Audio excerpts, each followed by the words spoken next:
las ocupaciones ilegales.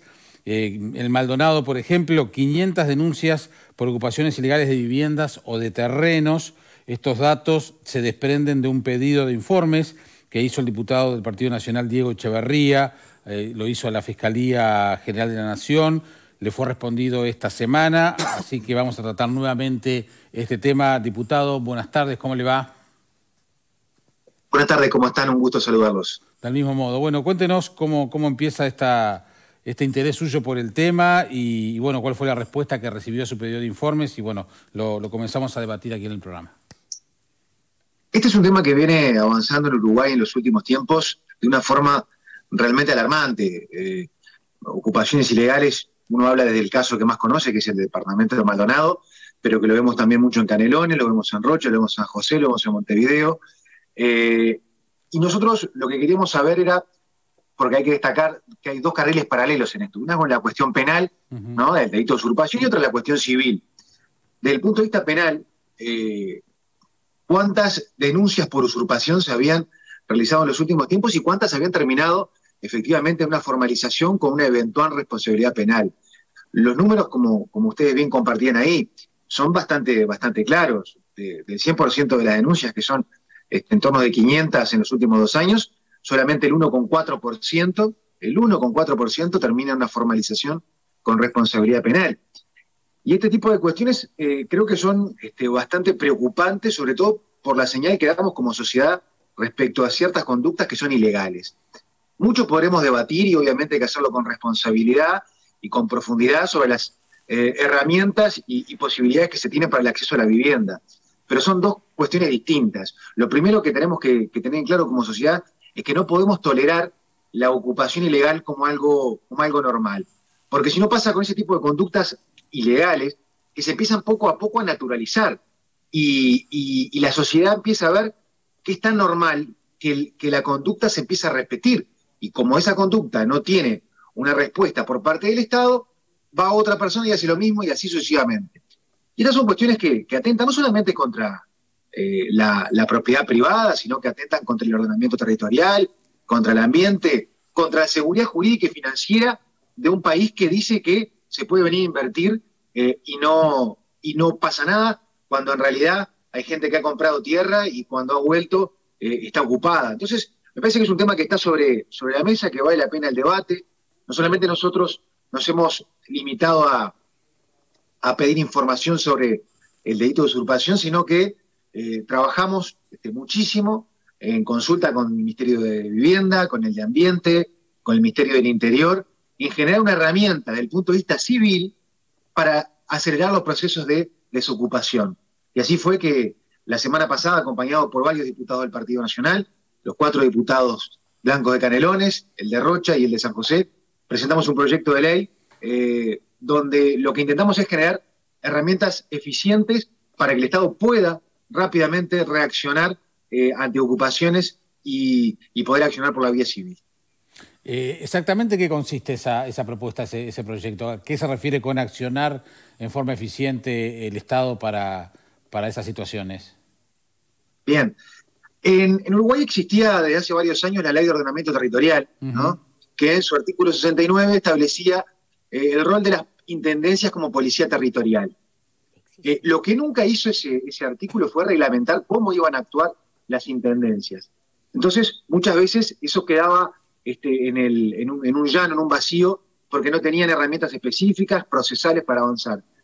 Nosotros, ante esto, y en consulta, repito, con los ministerios que tienen que ver con esto, empezamos a trabajar en darle una reglamentación sumaria a través del proceso monitorio, que son procesos más rápidos, también dándole la posibilidad de accionar por la vía de amparo, que era una cuestión que no estaba reglamentada, pero también una cuestión que era un avance sobre la Ley de Ordenamiento Territorial, que es la posibilidad de accionar civilmente para desocupar un bien inmueble, no solamente en tierra privada, sino en tierra pública y fiscal, ¿no? Y eso también entendemos que es un avance para tener capacidad de respuesta. Y abrimos el abanico de quienes tienen la legitimación activa, no son solamente las intendencias, que sería injusto sobrecargarlas de toda la responsabilidad, sino también los ministerios, ¿no?, por no solamente su rol de policía territorial, sino por el impacto al ambiente, por el impacto al ordenamiento territorial.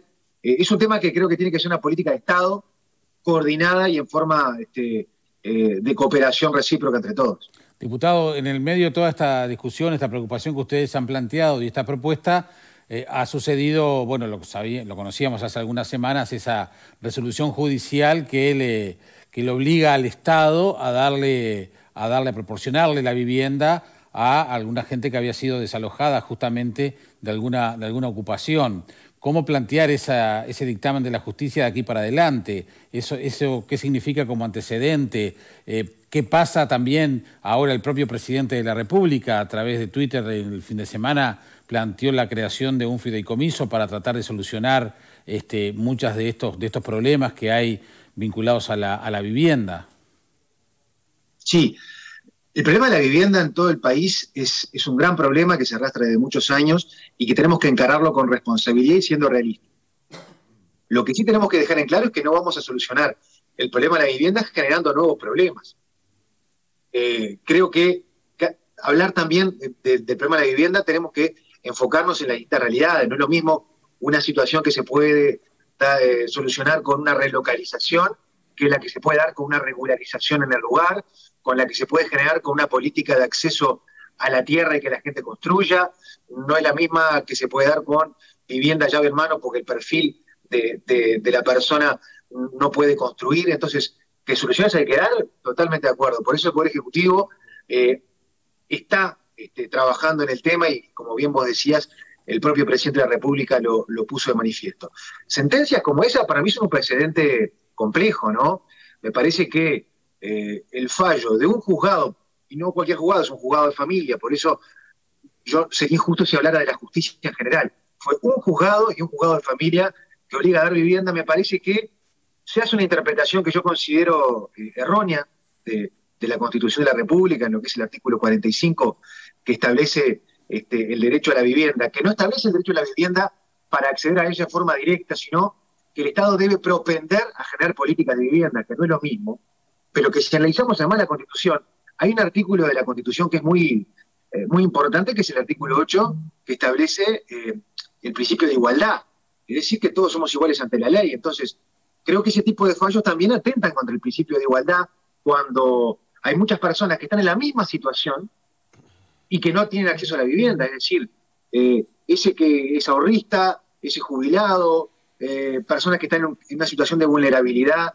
y sin embargo no accionaron judicialmente y no tienen una vivienda porque la justicia sí lo dispuso. Es decir, estamos siendo injustos con esas personas y estamos atentando contra el principio de igualdad también consagrado en la Constitución de la República. Entonces, me parece que tenemos que tener una mirada global y ese fallo judicial me parece que genera un precedente complejo, porque me parece también que en una sociedad como la nuestra, donde hay una clara separación de poderes, ni los ministerios tienen que ponerse a dictar sentencias, ni los juzgados tienen que tener una incidencia directa en lo que es la política ejecutiva de vivienda.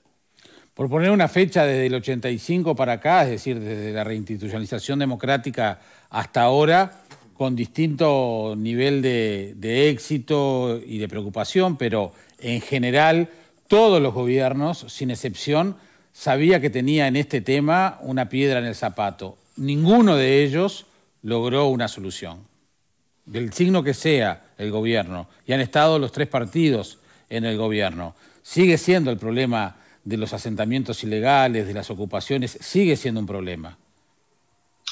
Sí, sin duda, y cada vez se agrava más porque ya no es solamente una cuestión urbanística, sino que hay una cuestión social muy grave, muy compleja, que amerita que hagamos nuestros mejores esfuerzos para darle solución. Yo no creo tampoco que esto se trate de buenos y malos, porque si no se pone siempre en un lugar bastante incómodo aquel que lo que quiere hacer es que se cumpla la ley. No se trata de criminalizar la pobreza, como algunos han utilizado un término que creo que hasta es injusto, porque sería tan injusto decir que se quiere criminalizar la pobreza como decir que algunos quieren romantizar la ilegalidad. Entonces, me parece que en esto lo que se debe encarar es un trabajo conjunto, coordinado, Poder Ejecutivo, Poder Legislativo, el Poder Judicial, la Fiscalía General de la Nación, con criterios claros sobre la cuestión penal, con herramientas civiles para la desocupación de los predios. Me parece que es un tema que no lo debemos tratar tampoco desde un punto de vista ideológico, porque me parece que en los últimos tiempos también se le ha dado esto como un fogoneo bastante ideologizado que atenta directamente contra una posible solución. En esto hay que ser profesionales, con políticas de vivienda sensibles, atendiendo la vulnerabilidad social con realismo, conociendo los barrios, conociendo los asentamientos. Yo puedo hablar de los casos que más conozco. Yo, los últimos 5 años antes de ser diputado, fui secretario general de la Intendencia de Maldonado. Y tenemos experiencias de relocalización, como es el caso de lo que es el asentamiento, lo que era el asentamiento El Placer, que ustedes lo recordarán que era el que estaba al lado del puente de la Barra, y ahí pudimos llevar adelante una política de relocalización. No es la misma que se viene llevando a cabo a lo largo de los años, un asentamiento enorme, como es el asentamiento de los eucaliptus, donde ahí lo que se está trabajando es en una regularización en el lugar. Y en paralelo generando una política de accesibilidad a la tierra para que el laburante tenga la posibilidad de tener su techo propio. Me parece que hay que tener una mirada amplia, realista y con políticas específicas, porque el problema de la vivienda es muy amplio y si uno cae en la generalización, seguramente caiga en el error. Diputado, estoy viendo el gráfico allí que informa que solo lo que decía al comienzo, ¿no? el 1% de las denuncias por delito de usurpación son formalizadas. Esas denuncias son por parte de los dueños de los predios, por parte del Estado. ¿Qué pasa con el 99% restante? ¿Por qué no se logra por lo menos un dictamen de la justicia? ¿Cuál es la realidad de ese panorama, de esos porcentajes? Mirá, esas denuncias son variadas, desde los propietarios de la tierra hasta vecinos que ven cómo al lado se está ocupando una tierra, a la Intendencia en su rol de policía territorial con los inspectores del área de vivienda que están permanentemente monitoreando. Las denuncias son muchas, porque sobre todo lo que uno ve a lo largo de los últimos tiempos es que hay una profesionalización realmente alarmante, hay una industria de la ocupación ilegal. Si uno ve lo que pasó hace poco en Playa Verde, que también sucede en Sauce Portezuelo, en La Capuela, en Punta Colorada, en Punta Negra, en Balneario Buenos Aires, en Santa Mónica, son organizaciones con una cantidad de recursos humanos y materiales que es realmente alarmante. ¿De qué tipo? ¿Organizaciones de qué tipo? Y que van con buenos recursos para montear, alambrar, fraccionar y luego vender. ¿No? Entonces, eso no es una persona que está desahuciada y que como última posibilidad va y se mete en un terreno, ¿no? Porque también uno cuando habla de ocupaciones ilegales hay muchas situaciones. Entonces es bastante más grave que una persona que tiene problemas de vivienda. Esto que tú estás diciendo es una acusación muy grave. Sin duda, sin duda. Sin duda porque pasó en Playa Verde que fueron hechos de mucha notoriedad. La gente que llegaba y que ocupaba, llegaban buenos vehículos. Y no ocupaba en asentamientos que ya existían, sino que ocupaba a pocas cuadras de la playa. ¿Y eso está denunciado? Sí, claro que sí, claro que sí. Por eso me parece que vale la pena dar el debate sobre el impacto de la cantidad de denuncias y la cantidad de formalizaciones. Por eso nosotros queríamos no solamente quedarnos en el diagnóstico para evidenciar lo que sucede con esas denuncias que vos decías, sino que en paralelo generar herramientas legales para poder actuar rápido. Porque además, cuando pasa el tiempo y el Estado, desde todos sus niveles, no actúa rápido, ya entramos en un terreno bastante gris de discusión sobre los eventuales derechos que podrían caber, porque más, hay gente que ocupa, hace un convenio de contribución inmobiliaria, mete en el juzgado un juicio de prescripción, y después viene un tercero de buena fe y lo compra creyendo que está comprando derechos posesorios válidos, que hay un convenio válido. También muchas veces son las intendencias las que aceptan esa contribución paga por ese ocupante ilegal y se transforma en socio y cómplice de la situación. Sin lugar a duda, sin lugar a duda. En eso las intendencias también tienen un rol fundamental, que es el de no generar ese tipo de situaciones. Ahora también vale una aclaración. Un convenio de contribución inmobiliaria no genera derechos por sí solos, ¿no? Es más, si yo pago la contribución inmobiliaria de un terreno que no es mío y viene el dueño, me jorobé por pícaro. Entonces, no es que tengo algún derecho. Entonces, creo que vale la pena destacarlo de que no genera derechos por sí, y eso es una cosa que también la sociedad tiene que tener la responsabilidad de que cuando se compra un terreno hacerlo con todas las de la ley y sospechar si te venden un terreno a 3 cuadras de la playa a $2.000. Diputado, estamos hablando de Maldonado, pero bueno, hay otros legisladores de otros departamentos. ¿Cuál es la realidad de esos otros departamentos? También compleja. Rocha, a lo largo de los años, ha tenido un caos de ocupaciones que el propio intendente Alejo Umpierres ha hecho público, de cómo han endurecido los criterios en la materia. Canelones, ni que hablar. Uno va por la ruta ahí al lado del peaje. Yo cada vez que voy para Montevideo veo cómo hay un asentamiento que crece y crece, y es de los tantos. También en San José, por eso es un tema que preocupa aquí en Montevideo, ni que hablar con los hechos que tú muy bien decías recién, que son notorios en Santa Catalina. Entonces, es una realidad que el país hoy por hoy está atravesando. Vale la pena que pongamos el foco y que debatamos no sobre diagnósticos, sino sobre soluciones, que van en paralelo, que son las políticas sociales, ¿sí?, de acceso a la vivienda, de darle la mano a los más vulnerables, pero también de dar señales como Estado de cumplimiento a la ley, porque son señales también de justicia, de defender al laburante que hace las cosas bien, que paga con muchísimo sacrificio la cuota de un terrenito, o que paga con muchísimo sacrificio el alquiler, y que dice, yo hago 1000 esfuerzos por hacer las cosas bien y veo que hay otro a 2 cuadras que hace las cosas mal y no pasa nada. Me parece que también que es en la defensa de ese tipo de principios que uno debe actuar. Gracias, diputado, por habernos atendido. Muy amable. Gracias a ustedes por permitirnos hablar de este tema. Por favor, que pase bien, lo seguimos de cerca. Vamos a una primera opinión breve del panel. Pepe. Me quedo con esto último que dijo el diputado con respecto a las señales. Para mí, en el ámbito parlamentario, cuando se legisla hay 2 tipos de leyes: las que pretenden encauzar un problema y darle solución, y las que pretenden dar señales. Después cada uno decodificará cuáles son esas señales. Me parece que, en este caso, este proyecto va por esa línea. Tiene algo interesante, que es que se dirima en el ámbito civil y no penal, lo cual me parece bastante importante. Y después, utilizando una frase que el querido amigo Pablo Casás dice cada tanto, que para mí es muy fuerte, pero que en este caso aplica, es la hipocresía uruguaya. Pero si querés lo hablamos después. Para contestar una alusión tiene la palabra. No, iba para él. Es la de Maquiavelo, ¿no? Te utilicé para pasarle la palabra. Hay dos tipos de personas que cometen el delito de usurpación. Están los que están bien de vivos y están los que lo hacen por necesidad. Tenemos los que cometen el delito de usurpación, el 354 del Código Penal, en Cabo Polonio, Costas de Rocha y demás, y lamentablemente los que lo hacen por necesidad. El proyecto suma. Hoy tenemos igual de todas maneras herramientas como para poder solucionar este tema. Es un tema de recursos a Fiscalía, me parece, por ese lado, no por el lado de este proyecto, pero con solución de fondo aparte. O sea que hoy estaría el marco legal... Hoy el marco legal que tenemos habilita perfectamente a ver, el delito de usurpación se denuncia a instancia de parte de un tercero, o de oficio. Que ya conocemos casos. Ya conocemos casos. El problema es, como decía el diputado, que si de pronto en una fiscalía entran 500 denuncias por un delito de usurpación, por un tema de recursos humanos, tiempo, es imposible que se puedan diligenciar. Me parece que si damos un poco más de recursos de la fiscalía, vamos a tener mejor resuelto este problema. Selva.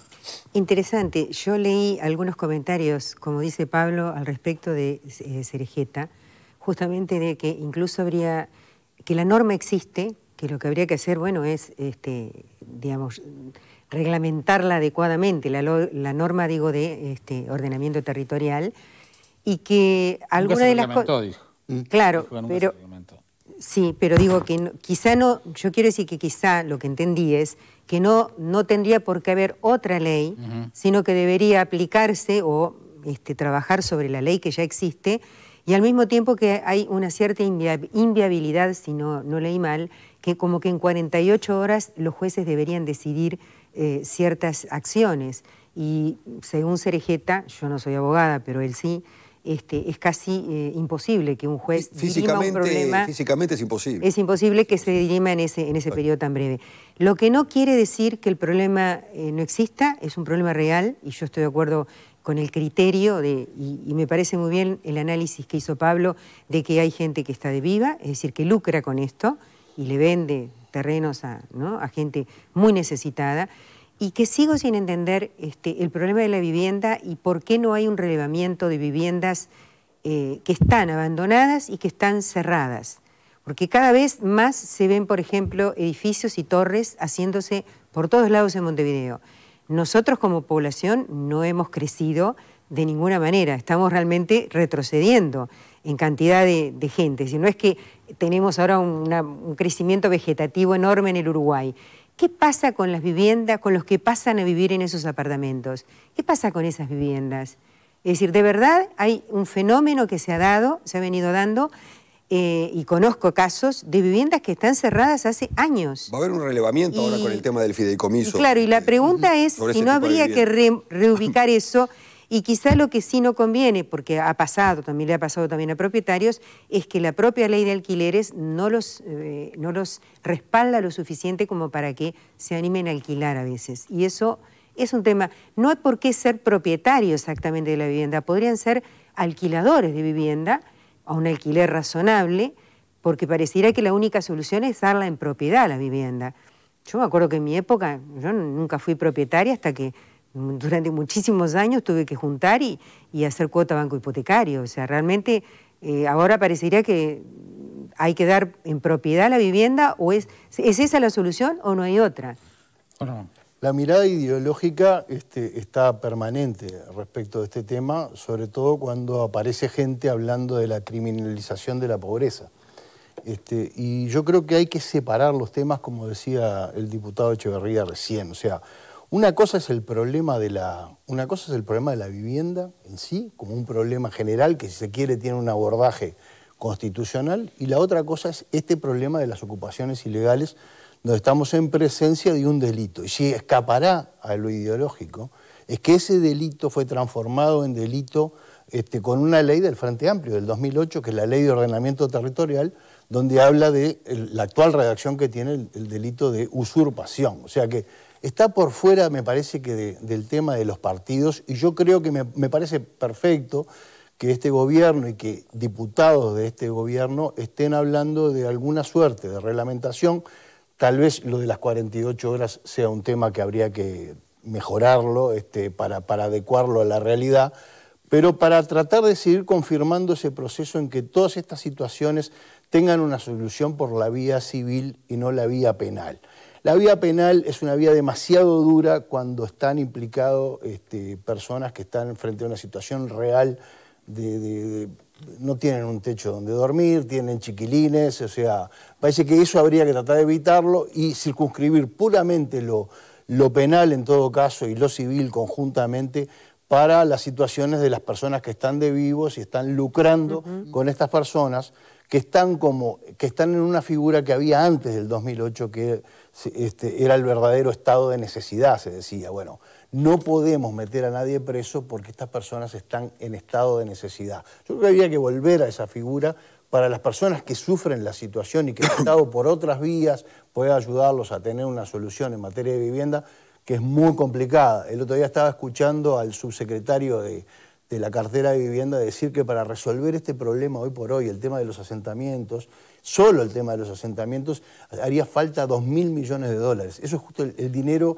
que hoy el Estado no está recaudando por las razones que todos sabemos. O sea, hoy es algo impracticable y por eso es que la calle se juntó con los líderes de la coalición en estos días para buscar por lo menos soluciones paliativas y mejorar el tema de la vivienda y del tema de los asentamientos. Entonces yo digo, separemos la paja del trigo, lo penal circunscribirlo para los que están de vivos, para los que se aprovechan determinados momentos para hacer esta movida, por ejemplo, unos días antes de las ferias judiciales, porque saben que después en las ferias judiciales va a ser muy difícil que las intendencias puedan reaccionar frente al problema.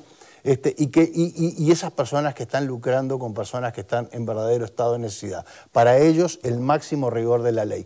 Para los otros, una cosa que es básica, derecho y respeto a la propiedad privada, porque eso está consagrado en la Constitución y mientras la Constitución no cambie, hay que respetarlo. Y el Estado, en la medida de lo posible, ponerse las pilas para resolver el problema de los asentamientos y de las personas que no tienen un techo. Bien, ahora vamos a hacer la pausa, pero también me quedé preocupado con que hay organizaciones que se dedican a esto, y ahí es la justicia la que se tiene que poner las pilas y no esas denuncias. ¿Por qué hay tan pocas formalizadas? No, tú hiciste esa pregunta. Eso. ¿Por qué hay tan...? Bueno, y me parece que es un tema de justicia. Sí. Pero hacemos la pausa y seguimos en la última parte de esta Bocas Mía aquí en vivo en la tele. Ya venimos. Será mejor que